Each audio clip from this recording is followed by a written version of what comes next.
Capítulo 4. Cuando Jane y Lizzie se quedaron solas, la hija que hasta el momento se había mantenido reservada en sus comentarios acerca de Bingley, expresó a su hermana la admiración que había nacido en ella. «Es tal como debe ser un joven», le dijo, «sentimental, perspicaz y con un gran sentido del humor. Nunca había visto modales tan finos en una persona, tanta desenvoltura y una educación tan exquisita». «Y además es guapo», añadió Lizzie, «tanto como en la normalidad de los jóvenes se es guapo, pues posee todas las condiciones de la apostura». Yo me sentí muy halagada cuando me sacó a bailar por segunda vez. En verdad no esperaba semejante cumplido. ¿No? Pues yo sí. En eso existe una gran diferencia entre nosotras. A ti los halagos siempre te sorprenden y a mí nunca. Por supuesto, era lógico que te sacara de nuevo a bailar. No podría evitar darse cuenta de que tú eras 5 veces más guapa que todas las mujeres que se encontraban en el salón. No es necesario que le agradezcas esa galantería. Desde luego es un hombre muy agradable, y te doy mi autorización para que te guste. No sería el primer estúpido del que te enamoras. Lizzie, no podrás negar que eres muy dada a que te gusten todos. La verdad es que nunca ves defectos en los hombres. Para ti todos son buenos y agradables. Nunca te he oído hablar mal de nadie. Bueno, no me gusta criticar a la gente, pero créeme, siempre soy sincera al decir lo que pienso. Sí, bien sé que hablas con honestidad, y yo te admiro eso. Mira que tener tan buen sentido y ser tan ciega para las locuras y falta de sentido de los demás.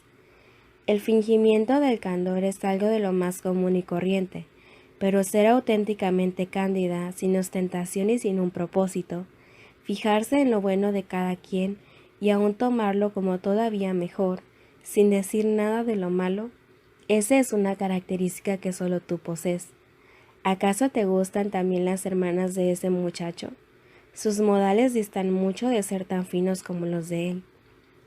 Al principio así lo parecen, pero cuando hablas con ellas te das cuenta de que en realidad son muy agradables. La soltera va a vivir con el hermano y a cuidar de la casa, y yo sospecho que ella será para nosotras una buena vecina y amiga. Lizzie escuchaba en silencio, pero no parecía convencida, pues la conducta de aquellas muchachas en la reunión no había sido particularmente agradable. Y puesto que su temperamento era menos flexible que el de su hermana, y su juicio sobre las personas más severo, se encontraba poco dispuesta a la aprobación. Eran en efecto mujeres muy distinguidas. No les faltaba buen humor cuando se las complacía, y en realidad eran agradables cuando lo deseaban, pero de todas maneras parecían arrogantes y vanas. No les faltaba belleza. Habían sido educadas en uno de los mejores colegios particulares de la capital. Poseían una fortuna de 20,000 libras. Tenían la costumbre de gastar más de lo debido, y estaban acostumbradas a pensar bien en todo momento de sí mismas, aunque medianamente de los demás. Pertenecían a una respetable familia del norte de Inglaterra, circunstancia que tenía más en la memoria que el hecho de que esa fortuna había sido amasada en el comercio. Bingley había heredado unas 100,000 libras de su padre, quien tenía la intención de invertirlas en una finca, pero la mujer lo sorprendió antes de que pudiese hacerlo. El hijo había sentido la obligación de cumplir aquel proyecto, y en más de una ocasión había elegido el lugar, pero ahora se había instalado en una casa que era de su completo agrado. Aquellos que conocían su carácter sencillo y apacible pensaban que él pasaría el resto de su vida en Netherfield, transfiriendo a la próxima generación la compra de la finca que había sido el sueño de su padre. Sus hermanas tenían deseos de que él fuera el dueño de una finca, pero aunque por el momento su condición era la de un simple arrendatario, la señorita Bingley gustaba mucho de sentirse ama de casa y presidir su mesa.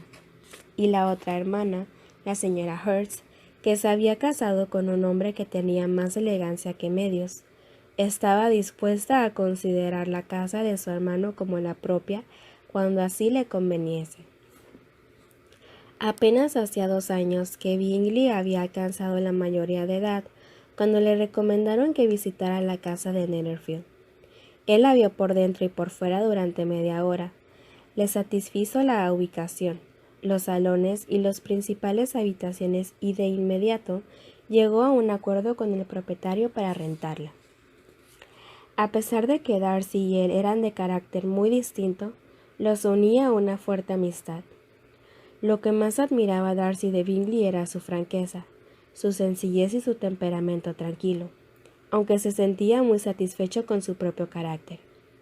Bingley, a su vez, tenía mucha confianza en Darcy y siempre tomaba en cuenta su punto de vista. Por otro lado, Darcy era superior en inteligencia. A Bingley no le faltaba, pero el otro era más hábil, aunque muy arrogante, desdeñoso y reservado. Sus modales dejaban mucho que desear, a pesar de la esmerada educación que había recibido. En ese aspecto, su amigo lo aventajaba notablemente.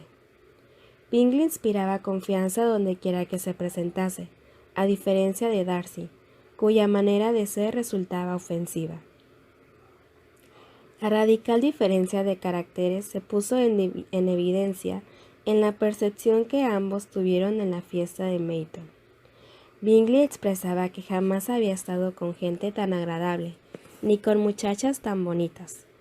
Todo el mundo había sido atento y afable con él. Se habían superado las rígidas formalidades, y él pronto se había sentido amigo de todos. En cuanto a la mayor de las Bennet, él no podía concebirla, sino como el más bello de los ángeles. Darcy, por el contrario, lo que había visto en aquella reunión era una colección de personas carentes de interés, de escasa belleza y ninguna elegancia, además de que no había recibido atenciones ni demostraciones de agrado. Él reconocía que la mayor de las Bennet era bella, pero para su gusto ella tenía el defecto de sonreír demasiado. La señora Hurst y su hermana eran de la misma opinión, pero eso no menguaba de admiración por la joven, y decididamente les gustaba. Ellas opinaban abiertamente que era encantadora, y se mostraban decididas a no rechazar su amistad. Así pues, Jane quedó clasificada como una encantadora muchacha, y por tanto, Bingley quedaba autorizado para pensar en ella de la manera que quisiera.